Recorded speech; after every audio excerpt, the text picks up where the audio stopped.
Hello guys, welcome to my YouTube channel. Guys, जैसे कि आप सबको पता है, बॉर्डर गावस्कर ट्रॉफी का जो फिफ्थ टेस्ट मैच है, फाइनल टेस्ट मैच है सिडनी क्रिकेट ग्राउंड पर, उसका आज डे 2 का मैच खेला गया। और जैसे कि हम लोग कल बात कर रहे थे कि इंडिया का परफॉर्मेंस कैसा रहेगा कैसा नहीं, और ऑस्ट्रेलिया अगर 2 सेशन खेलता है या फिर 3 सेशन खेलता है तो वो ज़्यादा रन बना कर फिर इंडिया को लीड दे सकता है। तो ये सब कुछ जैसे हम लोग कल बात कर रहे थे, उसी हिसाब से ऑस्ट्रेलिया का जो बैटिंग स्टार्ट हुआ, बैटिंग स्टार्ट होने पर कल शाम को जो खेल का गर्मा गर्म हुआ था माहौल, जहाँ पर खवाजा का विकेट मिला था जसप्रीत बुमराह को, और साम कॉन्स्टेंस ने जिस तरह जसप्रीत बुमराह को छेड़ा था, तो हमें लग रहा था कि आज सुबह जो मैच होगा वो जो पहले आधा घंटा पौने घंटा जो रहेगा उसमें कहीं ना कहीं जसप्रीत बुमराह चढ़कर बॉलिंग करेंगे और एक अच्छा माहौल देखने के लिए मिलेगा इंडियन खिलाड़ी के तरह से। कल जैसे हम लोग को देखने के लिए मिला कि पूरा टीम एकजुट होकर जैसे सेलिब्रेशन कर रहा था, तो वो जो टीम का जो सेलिब्रेशन था वो देखने लायक था। तो इसी वजह से आज लग रहा था कि पूरा टीम एकजुट होकर आएगी और आने के बाद फिर ऑस्ट्रेलिया को एक कड़ी टक्कर देगी। तो उसी हिसाब से हुआ जब साम कॉन्स्टेंस और लाबुशैन बैटिंग करने के लिए उतरे। 3 ओवर के बाद जसप्रीत बुमराह ने लाबुशैन का विकेट लिया, लेकिन जो पहले साम कॉन्स्टेंस ने जसप्रीत बुमराह को एक बाहर निकलकर एक चौका लगाया था, और वो दिख रहे थे कि थोड़ा कॉन्फिडेंस उनका ऊंचा था और कॉन्फिडेंस भी नहीं था। इस तरह लगता जैसे बीच बीच में अटक कर खेल रहे थे।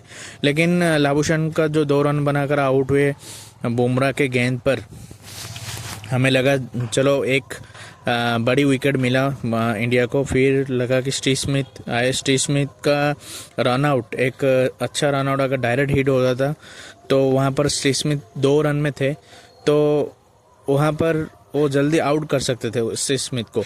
लेकिन उसके बाद फिर जब लाबुशैन आउट हो गए, लाबुशैन आउट होने के बाद स्टीव स्मिथ के साथ साम कॉन्स्टेंस का 20 रन का पार्टनरशिप लगा। फिर साम कॉन्स्टेंस ने आउट हुए, फिर सिराज ने एक अच्छी गेंद डाली जो कि उनको आउट करा। साम कॉन्स्टेंस ने आउट होने के बाद फिर आए ट्रेविस हेड। सिराज ने एक ही ओवर में पहले साम कॉन्स्टेंस को आउट करवा और फिर उसके बाद ट्रेविस हेड को आउट करा। तो जैसे ट्रेविस हेड आउट हुए तो तभी ऑस्ट्रेलिया का बोर्ड पे लगा था 39 पर 4। तो हमें लगा ये इंडिया कहीं ना कहीं अगर और 2-3 विकेट जल्दी ले जाएगी तो फिर 100 के अंदर या फिर 150 के अंदर इंडिया उनको ऑल आउट कर लेगी। लेकिन ये हो नहीं पाया, क्योंकि ना उनका जो स्मिथ का और जो डेब्यू कर रहे थे वेबस्टर, वो पारी को बहुत अच्छी तरह से संभाले। उनके बीच में एक अर्धशतक का साझेदारी बना 57 रन का, और 57 रन का जो बना 92 गेंदों पर, वहाँ पर अच्छे लय में दिख रहे थे स्टीव स्मिथ और वेबस्टर ने। लेकिन स्टीव स्मिथ जब आउट हुए तो तभी वो 33 रन बना चुके थे, जहाँ पर प्रसिद्ध कृष्णा ने उनको एक अच्छा गेंद डालकर उनको आउट करवाया और ड्राइव खिलाने के लिए गए, तो इसलिए स्टीव स्मिथ ने आउट हुए, जो कि केएल राहुल ने कैच पकड़ा। और आज एक चीज़ देखने के लिए मिला कि स्टीव जो भी स्लीप पोजीशन में जो भी खड़े थे, जैसे कि यशस्वी जायसवाल हो या केएल राहुल हो या फिर विराट कोहली, किसी से भी कैच छूटा नहीं, सबने अच्छा कैच पकड़ा। फिर जब वेबस्टर और एलेक्स कैरी, स्टीव स्मिथ का आउट होने के बाद एलेक्स कैरी और वेबस्टर मिलकर पारी को अच्छे से संभालने लगे, तो उनके बीच में एक और छोटी सी पार्टनरशिप रहा जो कि 41 रन का रहा 65 गेंद पर। और ये जो 65 गेंद पर 41 रन रहा, ये भारत को बहुत को लग रहा था कि ये कहीं ना कहीं भारत के हाथ से मैच को निकाल कर ले जाएं, क्यों ना एलेक्स कैरी जो कि शॉट पर शॉट खेल रहे थे, उनका कॉन्फिडेंस लेवल से लग रहा था, बैट से अच्छी तरह से बॉल निकल रहा था। लेकिन उसी बताए प्रसिद्ध कृष्णा ने जो पहले जो उनको ओवर मिला था, पहले जो स्पेल उन्होंने डाला था उसमें वो लय नहीं दिख पा रहे थे, लय नहीं मिल रहा था उनको, वो शॉर्ट गेंदे करते जा रहे थे। लेकिन जब वो उनको एक विकेट मिल गया तो फिर वो लय में आ गए, फिर वो एलेक्स कैरी को बोल्ड कर दिए।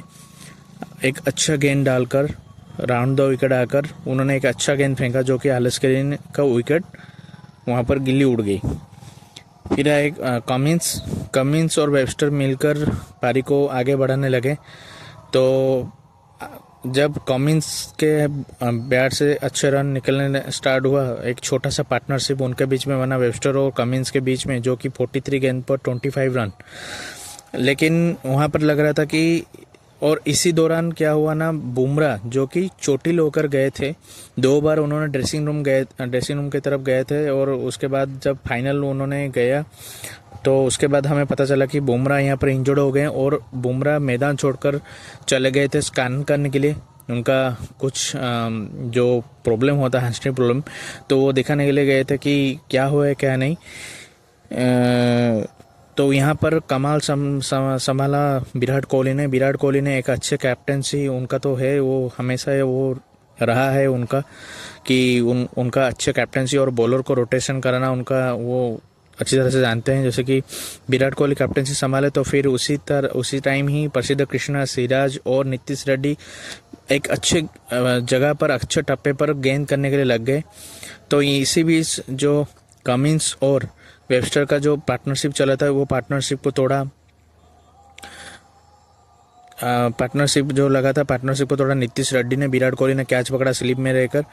तो इसके बाद और जो 3 विकेट उन्होंने, नीतीश रेड्डी ने मिचेल स्टार्क को उसके बाद ओवर में मिचेल स्टार्क को आउट करवा दिया। और कल हम लोग बात कर रहे थे कि इंडिया के अगेंस्ट जो भी होता है, जो भी डेब्यूटेंट खेलता है इंडिया के अगेंस्ट, वो कहीं ना कहीं एक अच्छा परफॉर्मेंस देकर जाता है। तो उसी तरह आज मैच में देखने के लिए मिला। वेबस्टर जो कि इस मैच में डेब्यू कर रहे थे, उन्होंने अपने पारी में 57 रन बनाए, वो अर्धशतक मारा।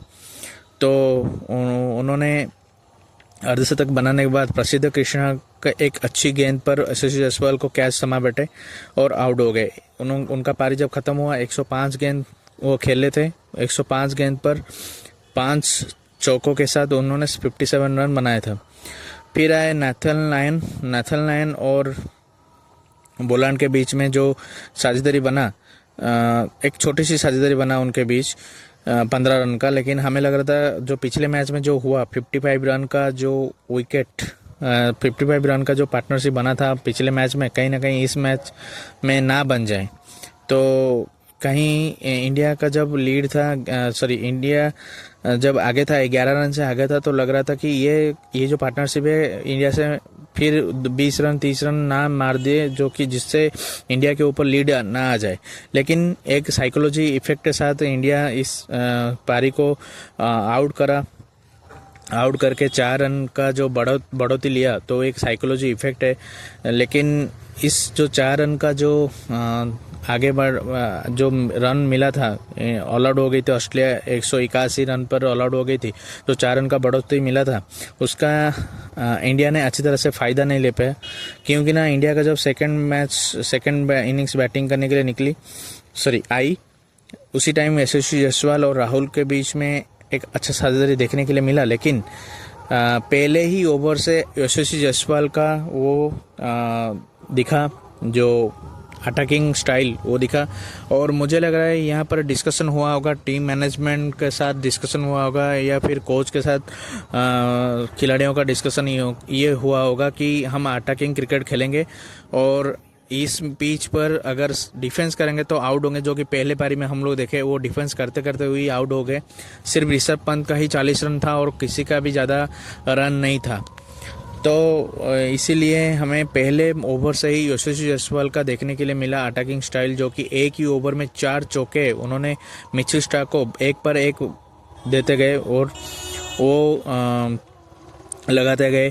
तो कट और स्ट्रेट ड्राइव लगाकर, कट और कवर ड्राइव लगाकर उन्होंने वो 4 चौके जो मिसेस शाह को लगाया, फिर कमिंस आए, राहुल थोड़ा संभल कर खेल रहे थे, लेकिन राहुल के भी देखने के लिए मिला वो कुछ अटैकिंग शॉट खेलने के लिए कोशिश कर रहे थे, लेकिन बल्ले पे गेंद लग नहीं रहा था।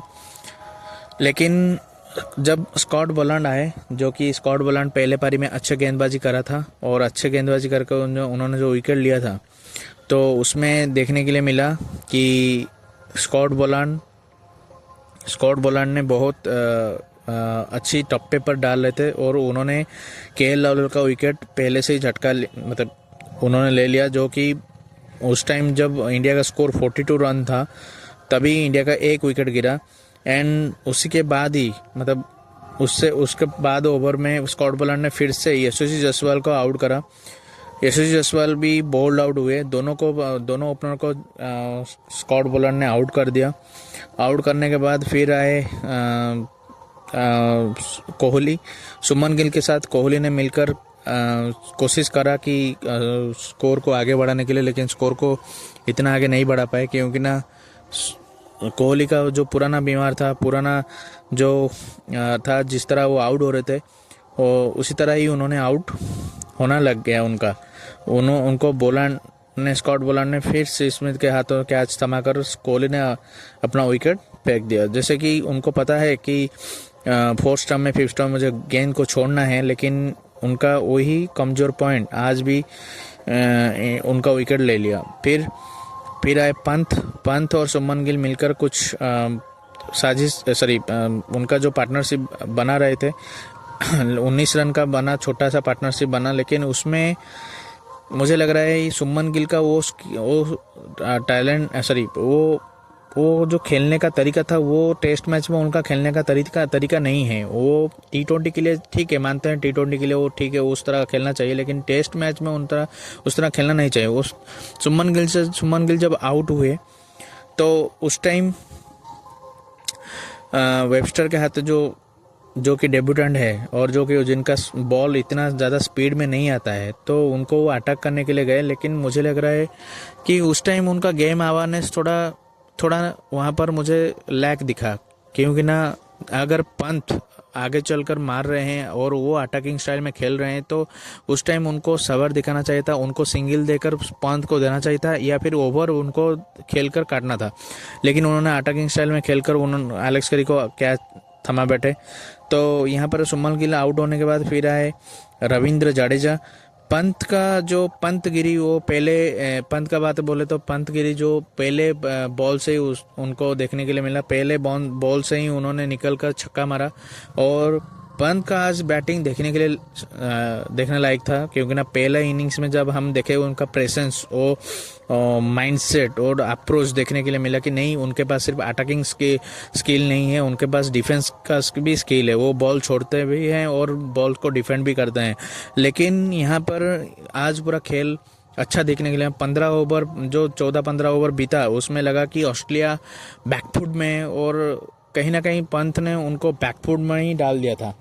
पंत का जो स्टाइल है और पंत का जो खेलने का ये, वो आज देखने के लिए एंटरटेन पूरा हो गया, क्योंकि ना पंत ने जो 33 गेंद खेले, वो उस 33 गेंद पर उन्होंने 61 रन बनाए और 4 छक्के और 6 चौके लगाए, जो कि स्ट्राइक रेट है 184। सोच के देखो कि पंत अगर और 10 ओवर रह जाते तो उनका शतक हो जाता और इंडिया कहीं ना कहीं और आगे जाता, लेकिन वो हो नहीं पाया। कमिंस का जो बॉल था वो मारने वाला बॉल था, लेकिन वो पंत से नहीं लगा, तो वो एलेक्स कैरी को कैच थमा बैठे। तो वहाँ पर पंत आउट हो गए। पंत आउट होने के बाद फिर रविंद्र जडेजा और नीतीश रेड्डी के बीच हम लोग को लग रहा था कि ये 20-30 रन ऑन बना देंगे नीतीश रेड्डी या फिर रविंद्र जडेजा, तो और भी लीड बढ़ जाएगा। लेकिन नीतीश रेड्डी ने स्कॉट बोलांड को एक अच्छा शॉट खेलने के चक्कर में वो आउट हो गए। आउट होने के बाद फिर आए वाशिंगटन सुंदर, जो कि अभी रविंद्र जडेजा और वाशिंगटन सुंदर क्रीज पर मौजूद है, और इंडिया 4 रन के जो बढ़ोतरी मिला था उसके बजाय 141 में 6 विकेट गिर गया है, तो 145 रन से लीड आगे है।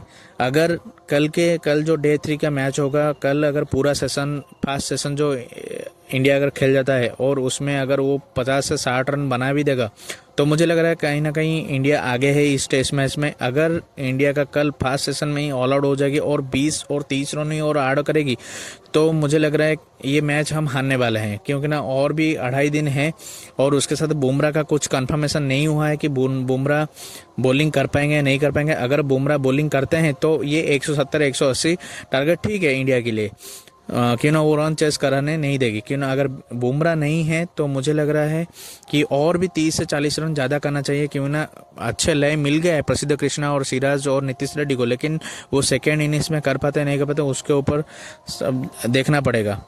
तो इस तरह मुझे लग रहा है कि कल अगर इंडिया एक सेशन और खेल जाती है और जो 25 ओवर 30 ओवर खेलते हैं और उसमें सिर्फ 60-70 रन ओवर अगर जोड़ देगी तो फिर वो लीड हो जाएगा 210 211 200 के पास या फिर 200 के आर पार जाना चाहिए, नहीं तो ये टेस्ट मैच इंडिया के हाथ से जाने वाली है। तो गाइस, जैसे कि जो मैं बीच में एक पॉइंट छोड़ दिया था, जो कि इंडिया का जो बॉलिंग फिगर रहा वो हमें लग रहा था कि बुमराह के बिना, क्यों ना बुमराह इस सीरीज़ में 32 विकेट ले चुके हैं और हमें लग रहा था कि बुमराह के बिना ये लोग जो सिराज हैं, मोहम्मद सिराज है, नीतीश रेड्डी हैं और प्रसिद्ध कृष्णा है, वो लोग विकेट नहीं निकाल पाएंगे। क्योंकि जो 4 विकेट था बुमराह जब गए क्रीज छोड़कर, मैदान छोड़कर गए, तो मुझे लग रहा था कि ऑस्ट्रेलिया यहाँ पर बाउंस बैक करेगा और ऑस्ट्रेलिया यहाँ पर और से ज़्यादा रन जुटा लेगी। लेकिन नीतीश रेड्डी को मानना पड़ा, वो बोनस का विकेट था नीतीश रेड्डी का, उन्होंने एक अच्छा गेंद 2 गेंद डाला जो जिसमें वो आउट करा पैट कमिंस को और मिचेल स्टार्क को, और प्रसिद्ध कृष्णा भी 3 विकेट लिया अपना। तो लय में दिख रहे हैं, लेकिन मुझे लग रहा है अगर बुमराह डालेंगे तो 170 से 180 जो स्कोर होगा वो मुझे लग रहा है वो डिफेंड कर सकती है। अगर बुमराह नहीं डालेंगे तो फिर देखना पड़ेगा कि इंडिया कम से कम रविंद्र जडेजा और वाशिंगटन सुंदर को कम से कम 70-80 रन तो करना पड़ेगा। वो जो 4 विकेट रहा है, 4 विकेट में 80 रन तो मिनिमम करना पड़ेगा, तभी जाकर इंडिया इस मैच में रह पाएगा, नहीं तो नहीं।